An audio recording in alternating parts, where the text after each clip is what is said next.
পালিয়েছে, এই পালানোটা কোনোই তার পক্ষে ছিল না।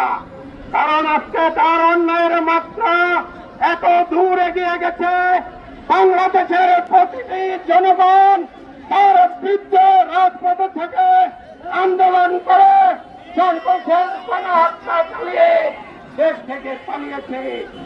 ৪২ বছর খালেদা জিয়াকে এই বাংলাদেশ থেকে কথা বলতে দেয় না। যিনি ৪২ বছর, বন্ধুরা, আমাদের এই বৃষ্টি কোনো সমস্যা নয়।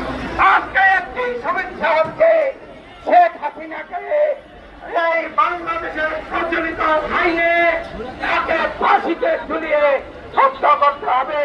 এই বৃষ্টি যদি আমরা সহ্য করতে না পারে, আগামীতে এই বাংলাদেশের আওয়ামী লীগ আবার রন্ধে রন্ধে ঢুকে আমাদের দেশকে নাশক করার চেষ্টা করবে।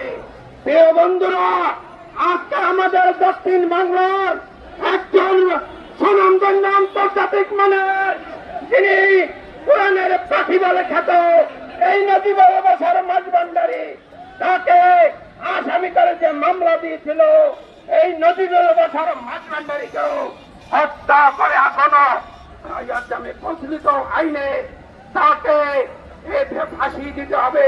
প্রিয় বন্ধুরা, কথা পরিষ্কার, আজকে ঝড় বন্যা প্রকৃতির যত আসুক, এই বাংলাদেশ যদি রক্ষা করতে না পারি, আগামীতে ওই শেখ হাসিনার কুলাঙ্কারের ছেলেরা কোথাও চাকরি মেরে আছে, তারা এই দেশ দখল নেওয়ার চেষ্টা করবে।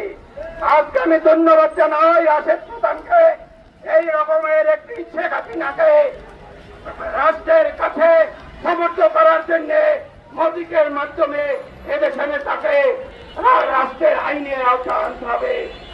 বন্ধুরা, আপনাকে সবাইকে ধন্যবাদ জানিয়ে শেষ করছি। বাংলাদেশ জিন্দাবাদ, বাংলাদেশ লেবার পার্টি জিন্দাবাদ, জাতীয় গণতান্ত্রিক পার্টি জিন্দাবাদ।